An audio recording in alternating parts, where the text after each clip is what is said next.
Hello everyone. आज हम बात करने वाले हैं उस एक आइडिया के ऊपर जिसके ऊपर हमने अपनी लास्ट वीडियो में बात करी थी। वो था सेमिनार और ऑनलाइन बिजनेस का आइडिया या ऑनलाइन चीजें बेचने का आइडिया। तो सेकंड आइडिया को हमने अभी थोड़ा साइड रखा है और पहले वाले आइडिया के ऊपर बात करते हैं। So let's start from the beginning. So last video में हमने बात करी थी दो आइडिया के ऊपर। पहला था सेमिनार वाला और दूसरा था ऑनलाइन चीजों को बेचने वाला आइडिया। तो मैंने लास्ट वीडियो में कहा था, आप चाहें तो चेकआउट कर सकते हैं, मैंने लास्ट वीडियो में कहा था कि सेकंड वाला आइडिया उसको हम इतनी प्रायोरिटी नहीं देंगे जब जितना फर्स्ट आइडिया को देंगे। तो फर्स्ट आइडिया को मैं ब्रीफली एक्सप्लेन करता हूँ। जैसे मैंने सेमिनार का आइडिया रखा, तो सेमिनार कोई ऐसे वैसे मतलब ऐसे नहीं कि कोई भी कोचिंग में जाओ और तुम्हें सेमिनार दे, नहीं यार। I am thinking big. मैं ऐसा सोच रहा हूँ कि सर की कोचिंग के थ्रू जो 9th और 10th के क्लास के बच्चे हैं उनको अप्रोच करूं। अब वाई, मैं सबसे पहले आपका क्वेश्चन होना चाहिए कि सिर्फ 9th और 10th ही क्यों। मैं बेसिकली खुद के एक्सपीरियंस और जितने मेरे आसपास के लोग हैं उनके एक्सपीरियंस से बात बता रहा हूँ कि जो बच्चे की रियल ग्रोइंग एज और बड़ा होने की और चीजों को समझने की एज होती है वो इस 9th और 10th के बीच में ही होती है। तो इसलिए मैं 9th और 10th के बच्चों को अप्रोच कर रहा हूँ और मेरा रीजन सिर्फ उन बच्चों को लाके दूसरी कोचिंग की तरह अपनी कोचिंग में या फिर जो सर की कोचिंग है उसमें भेड़ बकरियों की तरह भर देना नहीं है। हमारी कोचिंग का जो मेन मोटिव रहेगा वो बच्चे की ओवरऑल डेवलपमेंट के ऊपर रहेगा और ये चीज सबसे यूनिक बनाती है इनके जो ये वेंचर है या फिर जो स्टार्टअप बोल रहे हैं, whatever you want to call it, आप बोल सकते हो।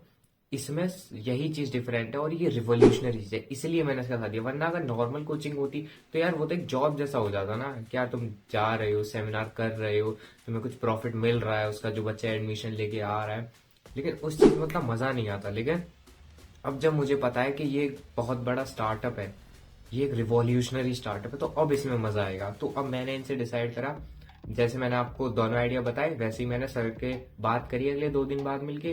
तो उन्होंने मुझे कहा बेटा तुम मुझसे इतने दिन का गैप ले लो, जितना दिन का तुम चाहो, उसके बाद आके मेरे पास एक प्रेजेंटेशन देखना। अब मैं आपको लिटरली बता रहा हूँ, मैंने कुछ प्रेजेंट नहीं करा, ना स्लाइड शो ना कुछ। बस मैंने एक गूगल शीट ली, जो यहाँ आया, जो दिमाग में आया वो बोलता गया और टाइप करता गया। टाइप करने से मैंने सर को फिर जो मैंने बोला, जो गलती करी, जो चीजें सीखी, जो मन में क्वेश्चन आए, वो सारी चीजें मैंने सर को दिखाई कि सर ये देखिए। पहले मैंने खुद से ये सवाल पूछे, जब मुझे इन सवालों के जवाब मिल गए उसके बाद मैंने ये प्रेजेंटेशन तैयार करी है। और ये चीजें हैं जो मैं आपको प्रोवाइड कर सकता हूँ, क्या आप मेरा साथ देंगे। और at the starting of everything मैंने सिर्फ उनसे इतना कहा कि मुझे आपका थोड़ा सा सपोर्ट चाहिए और थोड़ी सी फंडिंग चाहिए, बस। बहुत छोटी सी, जितनी आप रोज करते होंगे शायद से, बस इतनी सी फंडिंग चाहिए। तो उन्होंने कहा हाँ इतना तो मैं कर ही सकता हूँ। और पता है मैंने उनसे सपोर्ट के लिए क्या बोला, सपोर्ट के लिए मैंने सिर्फ इतना बोला कि अगर मैं किसी स्कूल में जा रहा हूँ तो मैं उनके पास सिर्फ ये बोल के जा सकूं कि हेलो सर, मैं मीमांसा प्राइवेट लिमिटेड की तरफ से आया हूँ। मीमांसा उनकी कोचिंग का या फिर उनकी जो प्राइवेट लिमिटेड है उनका नाम है, उसका नाम है। तो मैं उसकी तरफ से आया हूँ और मैं उसकी तरफ से यहाँ आपकी क्लासेस में या स्कूल्स में सेमिनार करवाना चाहता हूँ। मुझे सिर्फ इतना सपोर्ट चाहिए। और सर ने कहा यस आई एम रेडी, तुम प्रेजेंटेशन तैयार करो। फिर जब कुछ गैप्स के बाद मैंने सर के पास प्रेजेंटेशन तैयार करी, उन्होंने बोला it's awesome, it's revolutionary, it's doing, you have the courage to do everything. And भाई मेरा जो सेल्फ कॉन्फिडेंस था ना वो अब यहाँ था कि भाई मैं कुछ भी कर सकता हूँ, कुछ नहीं होगा भाई, आई एम द बेस्ट, कोई मेरे बराबर नहीं है। सर ने मेरी प्रेजेंटेशन देख ली, उनको इतना जोश आ गया, बस मुझे और क्या चाहिए। वहां पे वो सारे पॉइंट्स थे जो सर को चाहिए थे, वो सारी रिक्वायरमेंट थी। उनको वहां कैश फ्लो दिख रहा था। कैश फ्लो होना बहुत जरूरी है बिजनेस में, ये मुझे अगले दिन समझ आया। क्योंकि मैंने सर को प्रेजेंटेशन दे दी, सर खुश हो गए। सर वॉज इन 9 क्लाउड्स कि भाई ये बंदा कुछ भी कर सकता है और ये मेरे अंदर काम करेगा। फिर उसके बाद सर ने कहा मैं तुम्हें रात को फोन करके बताता हूँ कि क्या हुआ। उस रात मुझे नींद नहीं आई अच्छे से। मैं कहा यार सर का फोन आ गया, सर का फोन नहीं आया, वो बिजी रहे होंगे या कुछ भी रीजन है, तो सर का फोन नहीं आया। तो मैंने अपनी तरफ से कॉल करा, सर ने फोन नहीं उठाया। फिर अगले दिन भाई मैं इतना गुस्से में, मैं कहा भाई सर का फोन नहीं आया, कुछ नहीं हुआ यार, दिमाग खराब हो रहा है, मुझे कुछ नहीं पसंद आ रहा। 6:30 उठा, मैं कहा यार स्कूल जाना था, स्कूल था मेरा, लेकिन मैं कहा चलो लेट्स स्किप द स्कूल, मेरा मन नहीं है स्कूल जाने का। मैं सो गया वापस से बेड में। 10:30 बजे मैं उठा। 10:30 बजे मैं एक्चुअली उठा नहीं यार, मेरी मम्मी आई, बोली आई शुड। मैं कहा क्या हो गया, क्यों नींद खराब कर रही हो? तो उन्होंने कहा अबे तेरे सर का फोन आया। मैं कहा सर का फोन आया, लाओ ना फोन दो। मैंने I was be like hello sir. बोला हाँ आयुष क्या कर रहे हो? मैं कुछ नहीं सर, बैठा था, आप बताइए। बोला सब बढ़िया सब बढ़िया, तुम बताओ? मैं कहा सब बढ़िया सर, आप बताइए। वापस से वही सवाल। तो बोला तो आज मिलते हैं। मैं कहा ओके सर। बोला कहाँ? मैं कहा सेम प्लेस। मैं कहा कितने बजे सर? देन उन्होंने कहा वही सेम टाइमिंग, लेकिन आज 3 o'clock अराउंड रखते हैं, क्योंकि मेरी एक मीटिंग है इतने बजे, 4:30 बजे, और मुझे निकलना होगा उसके लिए। Then I was okay, I am enthusiastic. भाई मैं ना 1 घंटे तक बेड पे ही बैठा रहा, इसी खुशी में कि यस एक मीटिंग फिक्स होगी मेरी सर के साथ, बस इसी बात की खुशी। और मुझे लगा कि आज वो मुझे हाँ कर देंगे। Just be like yes, I'm completely damn sure he will say yes। But फिर मैंने कुछ टाइम बाद अपने दिमाग को ही समझाया कि अगर नो भी बोलते हैं तो भी मुझे घंटा फर्क नहीं पड़ने वाला। दिमाग को ही समझा लिया, क्योंकि मुझे पता है कि उसके बाद मेरे पास कोई प्लान नहीं है, पर मैंने दिमाग को ही समझाया कि नहीं मुझे कोई फर्क नहीं पड़ेगा उसके बाद अगर नो भी बोल देंगे तो। एक कॉन्फिडेंस रहना चाहिए ना, कि बाद में जाके अगर कुछ गलत भी होता है तो उसको संभाल लें, वो एक एकदम शॉक की तरह ना लें उसको। मैं कहा ठीक है जो होगा देख लेंगे। देन और आज मैं 1 घंटा पहले निकल गया और उनसे 10 मिनट पहले पहुंच गया। देन 2 बजे निकला, 10 मिनट पहले पहुंच गया। And he will be like जहाँ हम सेम जगह पे मिलते हैं वहां पे आए। मैं देख लिया, मैं बुक पढ़ रहा था, मैं अपना बुक पे कंसंट्रेट किया, 2 लाइन पढ़ ली, तब तक वो बाइक खड़ी करके, बुलेट खड़ी करके अपनी आए। Hello future billionaire, how are you? मैं कहा sir I am definitely fine, what about you? उन्होंने लगा हाँ अच्छे अच्छे से आइए बैठते हैं। मैं कहा चलो बैठते हैं। देन वो मुझे समझाने लगे चीजें कि कैसे एक बिजनेस काम करता है, एक बिजनेस को चलने के लिए क्या किस चीज की रिक्वायरमेंट होती है, क्या क्या नीड्स होती हैं एक बिजनेस पर्सन की। एक बिजनेस पर्सन कुछ भी करने का ट्राई करता है तो क्या क्या प्रॉब्लम्स आती हैं उसे करने के लिए, और अभी वो किस चीज पे फोकस कर रहे हैं, और बहुत चीजों को बहुत एक्सप्लेन करने लगे। जो उनका आइडिया है फ्यूचर में अपनी प्राइवेट लिमिटेड को लेकर, उनकी प्राइवेट लिमिटेड का नाम है मीमांसा, DRER private limited. I don't really remember कि DRER था या फिर मैं उसे बस ये बोलता हूँ कि मीमांसा प्राइवेट लिमिटेड कंपनी। मैं कहा इतना ठीक है जानने के लिए, उतना रटने की जरूरत नहीं है कि ये है वो है, क्योंकि अभी हम इतना डेप्थ में नहीं गए कंपनी के। सो वो समझाने लगे। तो पता है मुझे एक बात का डर हिट हुआ 40 मिनट बाद कि यार जब बंदा ओवर एक्सप्लेन करता है ना चीजों को, जैसे मान लो तुमने किसी बंदे को एक काम दिया, अब वो अपनी चीजों को ज्यादा ओवर एक्सप्लेन करता है, तो तुम्हारे दिमाग में डाउट पड़ जाता है कि ये अब बंदा मेरे काम के लिए नो बोलने वाला है। तो मैं खुद को अगले 20 मिनट तक ये प्रिपेयर करता रहा उनकी बातें सुनने की बजाय कि यार ये बंदा मुझे नो बोलने वाला है। देन मैंने हिम्मत जुटा के मैं कहा wait sir, are you in और आर यू आउट? तो सर ने कहा आई एम डेफिनेटली इन। मैं कहा बस इतना सुनना था। मैं कहा ठीक है सर बोलिए आगे, मैं सुन रहा हूँ। देन उन्होंने कहा चलो चलते चलते बात करते हैं। हम लोग बैठे हुए थे। देन हम लोग चलते चलते बात करने लगे और वो समझाने लगे कि जो यूपी बोर्ड है जिसपे वो अभी मेनली फोकस कर रहे हैं 11th और 12th के ऊपर, वो कितना दबा हुआ बोर्ड है, कोई इन पे ध्यान नहीं देता। सब लोग समझते हैं they are not going to do anything well for the society in the future, they are just going to be the burden for the society. तो इसलिए उन पर कोई मेहनत ही नहीं करना चाहता। और जबकि मेरे सर ने बताया कि वो खुद यूपी बोर्ड से पढ़े हुए हैं, तो जब वो कर सकते हैं तो कोई और क्यों नहीं कर सकता। I was be like yes why not, जब आप कर सकते हैं तो कोई और क्यों नहीं कर सकता। देन उन्होंने कहा कि हम मेनली अभी यूपी बोर्ड पे फोकस करना। तो मैंने अपना डाउट क्लियर कर दिया सर के सामने कि अगर सर को कोई भी डाउट हो कि सर देखिए मेरी तरफ से ये रहेगा कि मेरी तरफ से एक सिंपल सी चीज रहेगी कि 9th और 10th की अगर ब्रांच मैं संभाल रहा हूँ, अगर मैं संभाल रहा हूँ, तो आप कुछ भी नहीं करेंगे उसमें, ये मेरी गारंटी है। आपको जो बर्डन लेना है वो लीजिए, आपको जानना है मैं बताऊंगा, लेकिन सारी इंफॉर्मेशन आपके पास रहेगी, लेकिन आपके ऊपर बर्डन बिल्कुल नहीं पड़ेगा। ये मेरे जो आइडिया है इसकी बेस्ट थिंग है। तो उन्होंने कहा हाँ वो चीज मैं समझ रहा हूँ तुम्हारी, ठीक है। तो उन्होंने मुझे सारी चीजें समझाई कि कैश फ्लो किस तरह काम करता है बिजनेस में, किसी बिजनेस को चलाने के लिए, लॉन्ग टर्म चलाने के लिए किस किस चीज की रिक्वायरमेंट होती है, किस तरह के लोग चाहिए होते हैं। देन जब वो मुझे छोड़ने आए, देन उन्होंने मुझसे कहा कि देखो यार, अभी मैं तुम्हारे लिए ना हाँ बोल सकता हूँ ना, बट तुम हो अंडर में हमारे, ठीक है। हमने कहा तुम अंडर में हो, तुम्हें बस एक चीज करनी पड़ेगी। मैं कहा क्या सर?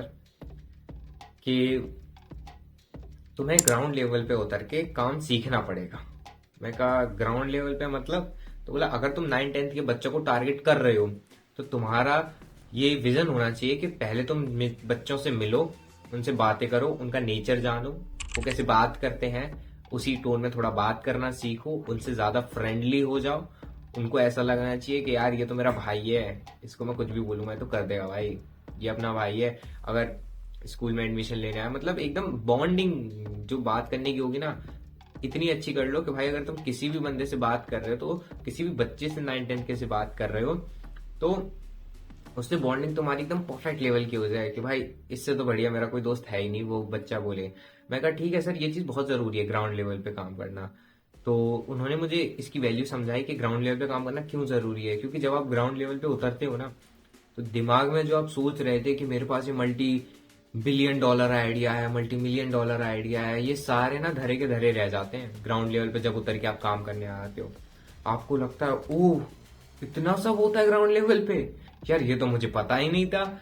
और अब मैंने स्टार्ट कर दिया है तो अब मुझे डर लग रहा है। मैं कहा ग्राउंड लेवल पे, इसीलिए मोस्ट ऑफ द वेंचर्स जो है वो ऐसे फेल हो जाते हैं, क्योंकि वो ग्राउंड लेवल पे चीजों को पहले जानते ही नहीं है, जानने की कोशिश ही नहीं करते, इसलिए वो फेल हो जाते हैं। बट उन्होंने कहा तो तुम्हें क्या करना है, पहले बच्चों से जाना है, इंटरेक्ट करना है, इंटरव्यू लेना है एक तरीके से, और उनकी एक रिकॉर्डिंग रखनी है, जिससे एक चीजों को एनालाइज करने के लिए लास्ट में हमारे पास कुछ डाटा हो, एक रॉ डाटा हो, उसको फिर हम स्टेबल में कन्वर्ट करेंगे, वो पूरा प्रोसेस होगा। पर एक ग्राउंड रियलिटी तो तुम्हें पता होनी चाहिए। मैं कहा बिल्कुल सर, ये तो बिल्कुल सही बात बोली आपने।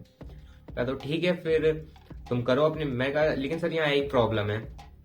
उन्होंने बोला क्या? बोला मैं एक अंडर एज स्टूडेंट हूँ जो कि 18+ नहीं है, तो उसको कोई भी इंस्टीट्यूशन अलाउ नहीं करेगा उसके स्कूल के बच्चों से ऐसे पर्सनली बात करने के लिए, इंटरेक्ट करने के लिए, तो इसमें मुझे आपकी हेल्प चाहिए। बोला क्या? देन मैंने कहा कि मुझे इसमें आपकी हेल्प इस तरीके से चाहिए कि आप जहां पे भी सेमिनार करें मुझे वहां अपने साथ ले जाएं। 11th और 12th के बच्चों को आप देख लीजिए, 9th और 10th के बच्चों से इंटरेक्शन मैं कर लूंगा, उनसे जो भी आपने काम मुझेगा वो कर लूंगा, ताकि मैं ग्राउंड लेवल पे चीजों को जान सकूं। उन्होंने कहा okay, that's a very nice idea. मैं कहा यस सर। एंड मैंने पूछा कि सर आपका नेक्स्ट सेमिनार कहाँ है या कब है?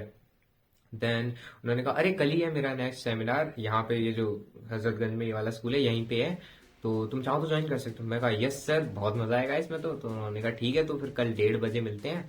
देन मिलेंगे वहीं पे सेम जगह, और मैं तुम्हें मेट्रो स्टेशन से ले चलूंगा जो मेन स्कूल है वहां पे। मैं कहा ठीक है सर, ये तो बहुत अच्छी बात है। अब पता है मुझे इस मूवमेंट पे मेरा जो रिएक्शन था वो कम्प्लीटली न्यूट्रल था।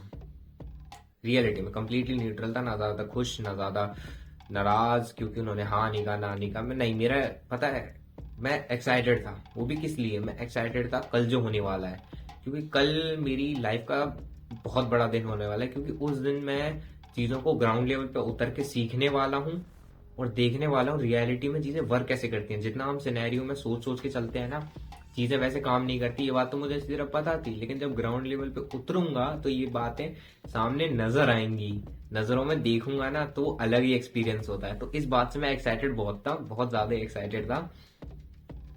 देन मैं मेट्रो में गया, नॉर्मल वही घर पहुंचा, थोड़ा सुनना पड़ा। मैं कहा चलो कोई नहीं। फिर मैंने रात को सर को कॉल करा। मैं कहा सर, इस बार सर ने ना फोन एकदम करेक्टली उठा। बोला हाँ आयुष बताओ। मैं कहा सर टाइमिंग वही है 1:30 की। बोला हाँ वही है। सो अब अगले दिन क्या हुआ? नहीं, अगले दिन मैं आपको अब अगली वीडियो में बताऊंगा, क्योंकि वरना ये वीडियो बहुत ज्यादा ही लंबी हो जाएगी। इसलिए मैं इसका एक सेकंड पार्ट बनाऊंगा, अगले दिन की कहानी उसमें बताऊंगा, और वो और भी ज्यादा मस्त होने वाली है।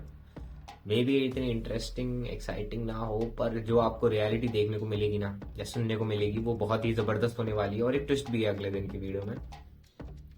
सो सब्सक्राइब टू माई चैनल, ताकि आपको जो अगली वीडियो है उसका नोटिफिकेशन मिले, उसको देखें आप और उनसे चीजें जितना ज्यादा हो सके सीखें। तो मैं बस एक ही बात कहूंगा कि इस जो दिन था इससे मैंने दो अपनी लाइफ के बहुत अच्छे लेसन लिए। एक तो है cash flow in running business और in a starting business, and second is how the thing works in a real ground level. ये 2 चीजें मैंने सीखी और मुझे इन चीजों को सीख के बहुत मजा आया, क्योंकि देखो cash flow in a business का मतलब है जो कैश है, कैश का जो फ्लो है एक बिजनेस में वो कंटिन्यूअस है। वो स्टडी नहीं है कि एक जगह जा रहा है फिर रुक जा रहा है, भाई अब बढ़ नहीं रहा कैश फ्लो, नहीं यार। कैश फ्लो बिजनेस मतलब कंटिन्यूअसली कैश आ रहा है आ रहा है आ रहा है, वो होता है कैश फ्लो इन बिजनेस। सो किसी एक राइटर ने, मुझे भी नहीं पता एग्जैक्टली किस राइटर ने कहा है, तो उसने कहा money is the biggest motivation you ever had, biggest and the best motivation you ever have. पता है क्यों कहा है? क्योंकि तुम अपने आसपास देखो, किसी को भी देख लो, जो ये रैट रेस में फंसे हुए हैं ना लोग, वो किसकी वजह से फंसे हुए हैं? पैसे की वजह से। पैसा सब कुछ है आज की डेट में। सो कैश फ्लो बहुत जरूरी है। अगर कैश फ्लो नहीं होगा तो एक टाइम पे जाके जो बिजनेस का मालिक होगा उसके दिमाग में जरूर ये बात आ जाएगी, अबे नहीं यार ये बिजनेस नहीं चल रहा है, इसमें पैसा नहीं आ रहा है, मुझे बंद कर देना चाहिए।